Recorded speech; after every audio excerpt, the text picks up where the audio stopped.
Bismillahirrahmanirrahim. Assalamualaikum warahmatullahi wabarakatuh.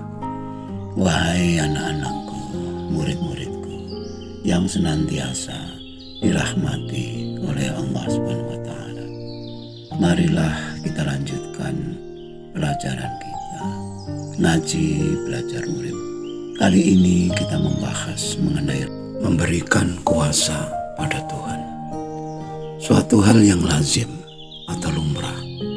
Orang tua menyuruh anaknya, guru menyuruh muridnya, kakak memerintah adiknya, komandan memerintah pada anak buahnya. Sebab yang menyuruh lebih berkuasa. Lalu bagaimana dengan keseharian kita? Ketika kita tidur, makan, minum, mandi, duduk, berdiri, berjalan, siapa yang memerintah kita? Adakah tindakan tanpa sebab atau tanpa perintah? Rasa lapar menyuruh kita untuk makan. Rasa haus menyuruh kita untuk minum. Rasa kantuk menyuruh kita untuk tidur. Di sini sebab lebih kuasa atas akibat. Lapar sebagai sebab dan makan sebagai akibat. Lalu bagaimana bila dihubungkan dengan ibadah kita?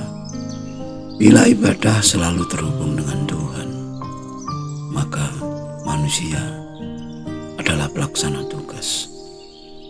Setiap kita mendengar kalimat yang maha kuasa, pastilah Tuhan yang kita maksud. Kalimat ini terlalu sering kita dengar, atau sesuatu yang sudah umum, bahwa yang maha kuasa itu pastilah Tuhan.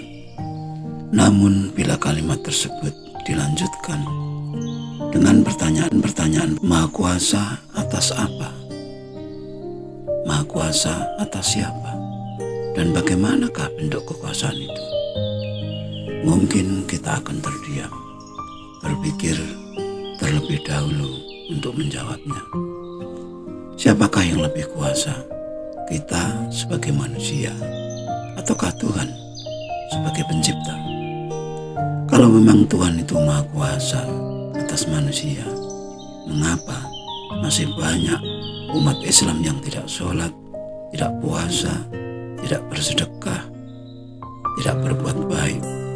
Mengapa manusia masih mampu, masih punya kuasa untuk menentang perintah Tuhan? Mengapa masih banyak pencuri, pedagang yang curang, pejabat yang korup, ulama yang sombong? Bukankah semua itu adalah sesuatu yang dilarang oleh Tuhan? Sekali lagi, siapakah yang lebih kuasa? Bukankah yang kuasa itu mampu memaksa? Siapakah yang paling kuasa atas diri kita? Pertanyaan-pertanyaan seperti ini hanya mampu dijawab oleh mereka-mereka yang mengikuti program Man Arafa Nafsahu. Siapa yang mengetahui dirinya?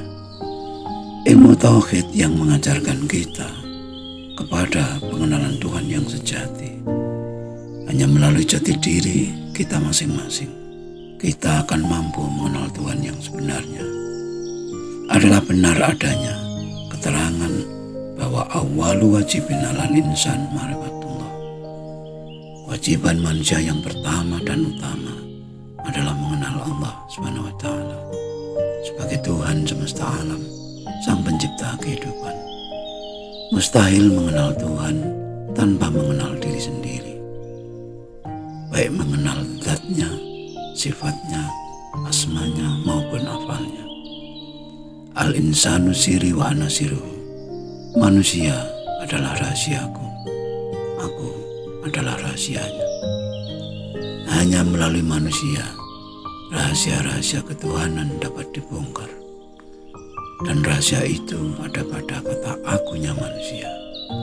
Ketika kita mengatakan, aku pergi ke kantor. Aku sebagai manusia, pastilah terdiri dari jasmani dan rohani, yang memiliki kelengkapan perangkat hidup sebagai manusia. kaki, tangan, tubuh, panca indera, pikiran, perasaan, nafsu, dan seterusnya. Dan juga memiliki zat, sifat, asma, afal. Ada wujudnya, ada ciri-cirinya, ada namanya, dan ada tugasnya atau fungsinya. Termasuk kudrat dan iradatnya, kuasa dan kehendaknya. Kuasa adalah kemampuan melakukan sesuatu, sedangkan kehendak adalah dorongan untuk melakukan sesuatu. Adanya perpaduan antara kudrat dan iradat, itulah aku sampai ke kantor. Lalu dari manakah kudrat iradat itu berasal? Wahai anak-anakku, murid-muridku, setiap manusia yang lahir normal di dunia ini telah dibekali oleh Tuhan dengan dua hal tersebut, yaitu kudrat dan iradat. Ketika masih bayi dan balita, dua hal itu masih berupa potensi. Nanti setelah dewasa, barulah nyata. Dan ketika sudah sangat renta, kudrat dan iradat itu sangatlah lemah, seiring dengan lemahnya jasad manusia. Bisa dikatakan bahwa kudrat dan iradat manusia itu sesuatu yang alami, bawaan sejak lahir, atau anugerah Tuhan sebagai bekal dalam kehidupan ini. Ketika tubuh telah ditinggal oleh roh yang ada di dalamnya, otomatis kudrat dan iradat itu lenyap. Jasmani dan rohani menurut ilmu fisika adalah materi dan energi. Materi adalah benda, dan energi adalah kemampuan yang ada pada benda itu. Selama materi atau benda itu terjaga, terawat dengan baik, maka energinya juga berfungsi dengan baik. Apa yang terjatuh dari atas meja yang hancur berkeping-keping, energinya juga hilang dari api tersebut. Gelas yang berisi air yang jatuh dan hancur, maka airnya juga lenyap. Tubuh manusia yang hancur tertabrak mobil atau kereta api, jiwanya pasti juga melayang. Kesadaran-kesadaran seperti ini amat penting bagi mereka yang ingin panjang umur dan hidup berbahagia. Merawat tubuh dengan melaksanakan aktivitas tubuh yang sehat dan memakan makanan yang menyehatkan adalah yang penting bagi kesehatan tubuh. Sedangkan pikiran-pikiran positif yang dilandasi oleh wawasan-wawasan ketuhanan amat penting bagi bekal hidup yang damai, karena mampu mengontrol keinginan dan kemampuan dengan baik. Kebiasaan-kebiasaan lebih mementingkan kebutuhan daripada keinginan adalah syarat utama untuk kehidupan yang stabil. Kesemuanya itu hanya mampu dilakukan jika kita betul-betul selalu berada di jalur arafah nafsahu yang selalu dikembangkan dan berjalan proses demi proses hingga betul-betul mampu menghilangkan aku yang palsu atau keakuan dan mampu memunculkan aku yang sejati, aku rohani atau bagian dari Tuhan. Mampu melihat kemampuan diri yang kecil ada di dalam kemampuan yang besar alam semesta.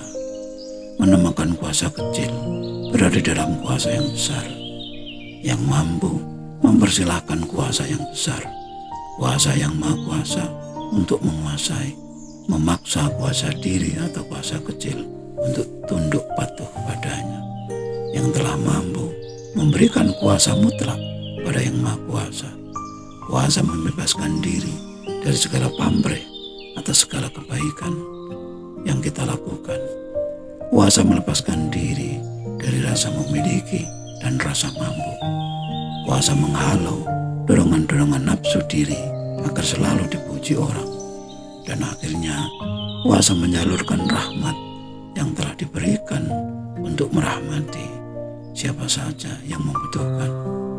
Kuasa memberikan kuasa pada Tuhan yang Maha Kuasa. Sekian dulu wejangan yang Mohon maaf atas segala kekurangan. Semoga selalu bermanfaat. Dan marilah berdoa bersama. Ya Allah, mudahkanlah jalan pengabdian kami kepadamu. Amin, amin, amin. Ya Rabbal Alamin. Wassalamualaikum warahmatullahi wabarakatuh.